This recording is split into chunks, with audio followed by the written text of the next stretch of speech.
আসসালামু আলাইকুম সবাইকে, কেমন আছেন সবাই? আশা করি ভালো আছেন। শুরুতেই আমাদের ফুটবল দল, বাংলাদেশ জাতীয় ফুটবল দল নেপালে রয়েছে। বর্তমান নেপালের পরিস্থিতি যেটি আমরা নিজেরাও ভোগ করেছিলাম, রেভুলেশন হয়েছিল, সেখানে সরকার পালিয়ে গিয়েছিল, নেপালেরও সেম অবস্থা হয়েছে। আজকে বাংলাদেশ জাতীয় ফুটবল দলে নেপালের বিপক্ষে দ্বিতীয় ফ্রেন্ডলি ম্যাচের কথা ছিল, যদিও পরিস্থিতির কারণে সেই ম্যাচটি বাতিল হয়েছে এবং বাংলাদেশ ফুটবল দল নেপালে আটকে রয়েছে বলা যায়। এমন পরিস্থিতি যেখানে একটি দেশের কোনো নেতৃত্ব নেই, কোনো নেতা নেই, কোনো সরকার নেই। সেই সময়টায় বাংলাদেশ ফুটবল দল তাদের বিমানবন্দর বন্ধ হয়ে যাওয়ার কারণে আর বাংলাদেশে ফেরত আসতে পারেনি এবং একটা খুব খারাপ একটা সিচুয়েশনে বাংলাদেশ ফুটবল দল পড়ে আছে। আশা করব খুব তাড়াতাড়ি সম্ভব সময়ে বাংলাদেশ ফুটবল ফেডারেশন, বাংলাদেশ সরকার বাংলাদেশ ফুটবল দলকে নেপাল থেকে ফেরত নিয়ে আসার জন্য যা কিছু করা প্রয়োজন সব কিছু করবে।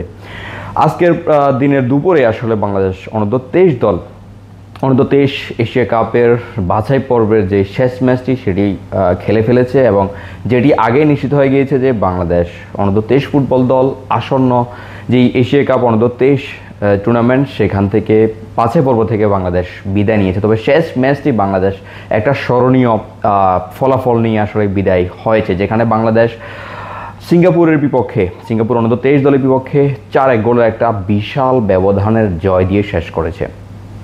শুরুতেই একটি নাম বলতে চাই, সেটি হচ্ছে আজকের ম্যাচের প্রথম ভাগ এবং আগের দুটি ম্যাচে, যেখানে বাংলাদেশ একটি ম্যাচে 1-0 গোল এবং অপর একটি ম্যাচে 2-0 গোলে হার দিয়ে শেষ করেছিল। সেই প্রত্যেকটি ম্যাচে আসলে বাংলাদেশ ফুটবল দলের জন্য রক্ষাকর্তা হিসেবে ছিল বলা যায় বাংলাদেশ অনূর্ধ্ব-23 দলের গোলরক্ষক মেহেদী হাসান শ্রাবণ। অসাধারণ কিছু সেভ প্রত্যেকটি ম্যাচে সে করেছে।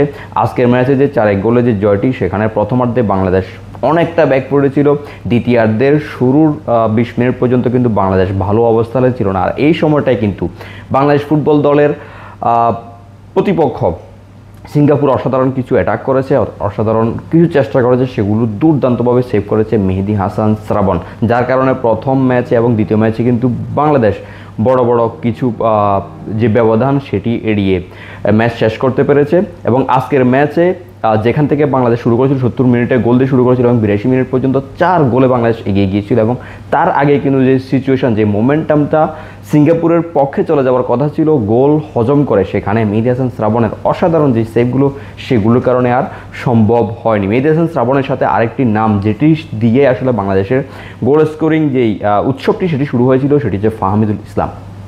ডিবক্সের অনেক বাইরে থেকে ডান পায়ের দুর্দান্ত শট এক বাউন্স খেয়ে কিন্তু জালে প্রবেশ করে এবং সেটি ছিল লাল সবুজের হয়ে ফাহমিদুল ইসলামের প্রথম গোলটি, যে গোলটির কারণে বাংলাদেশ এগিয়ে গিয়েছিল। এবং তার কিছু সময় পরই আল আমিন একটি অসাধারণ থ্রু পাস পেয়েছিল এবং সেখান থেকে বুদ্ধিদীপ্ত একটি অসাধারণ ফিনিশ করেছিল এবং তার কিছুক্ষণ পরেই মুস্তাকিম সে অসাধারণ একটি ফিনিশ করেছে এবং 82তম মিনিটে বাংলাদেশ অনূর্ধ্ব-23 দলের অধিনায়ক, বাংলাদেশ জাতীয় দলের প্লেয়ার মুরসালিন দুর্দান্ত একটি শট প্রায় ডিবক্সের কাছাকাছি জায়গা থেকে, সে ডান পায়ের শট, যেটিও কিন্তু এক বাউন্সেই জালে ঢুকেছে এবং একই সাথে দুটি অ্যাসিস্টও কিন্তু মুরসালিন করে। তো সব মিলিয়ে যেই কনসার্নের বিষয় সেটি হচ্ছে বাংলাদেশ কিন্তু অনূর্ধ্ব-23 এশিয়া কাপ থেকে বিদায় নিয়েছে এবং যে দলটি আসলে এবার অনূর্ধ্ব-23 দল গঠন করেছে সেটি হচ্ছে প্রবাসী এবং দেশীয়দের সংমিশ্রণে, যেখানে আসলে দলের কম্বিনেশনটি এবং ব্যক্তিগত যে পারফরমেন্সটি সেটি অনেকটাই ফিকে হয়েছিল বাংলাদেশ অনূর্ধ্ব-23 ফুটবল দলের জন্য, যে কারণে আসলে আমাদের ফলাফলগুলো আমাদের পক্ষ হয়ে আসেনি। যেটি বলছিলাম, যে কিউবা মিচেল বলি, তানলিল সালিক, ফাহমিদুল ইসলাম, তারা কিন্তু তাদের ব্যক্তিগত জায়গাতেই কিন্তু এতটা উজ্জ্বল হতে পারেনি প্রথম ম্যাচগুলো এবং আজকের ম্যাচের শুরু থেকেও। তবে শেষ দিকে যেটি প্রমাণ দিল সেটি হচ্ছে তাদের কাছে যে সুপ্ত প্রতিভা সেটি কিন্তু তাদের কাছে রয়েছে। তো শুরু থেকে আমরা দেখছি যে দলীয় কম্বিনেশন, বল পাস করা এবং একই সাথে আরেকটি জিনিস, বড় বড় যে পাসগুলো সেগুলো কিন্তু খুব দারুণভাবে তারা সানিয়েছে, যদিও প্লেসমেন্টের যে বিষয়গুলো সেগুলো ভালোভাবে হয়নি। আর যে কারণে যেটি কিন্তু দলীয় কম্বিনেশনে একটা ব্যাপার স্যাপার রয়েছে, যেটিতে আমরা প্রায় 10-15 দিনের একটা বড় অনুশীলন ক্যাম্প করার পরও কিন্তু সেটি হয়ে ওঠেনি।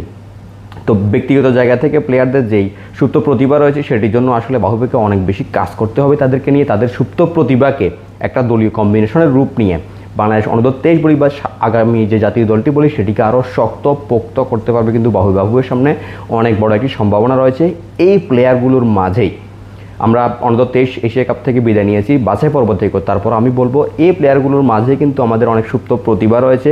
তাদের কাছে গোল স্কোরিং অ্যাবিলিটি বলি বা স্লাইডিং ট্যাকেল বা অ্যাডভান্স বল কেড়ে নেওয়া থ্রু পাস থেকে, তো এগুলো কিন্তু অনেক ভালো দক্ষতা তাদের কাছে রয়েছে। সেটি বাফুফেকে দলীয় কম্বিনেশনের রূপ নিয়ে আগামীর বাংলাদেশ ফুটবলকে আরও শক্তপোক্ত করার একটা সুযোগ কিন্তু রয়েছে। সেটির জন্য বাফুফেকে অনেক বেশি কাজ করতে হবে।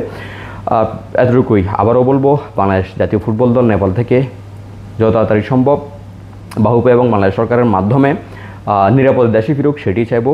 বাংলাদেশ সরকার এবং বাফুফে সেই উদ্যোগ নেবে। সবাই ভালো থাকবেন। আসসালামু আলাইকুম।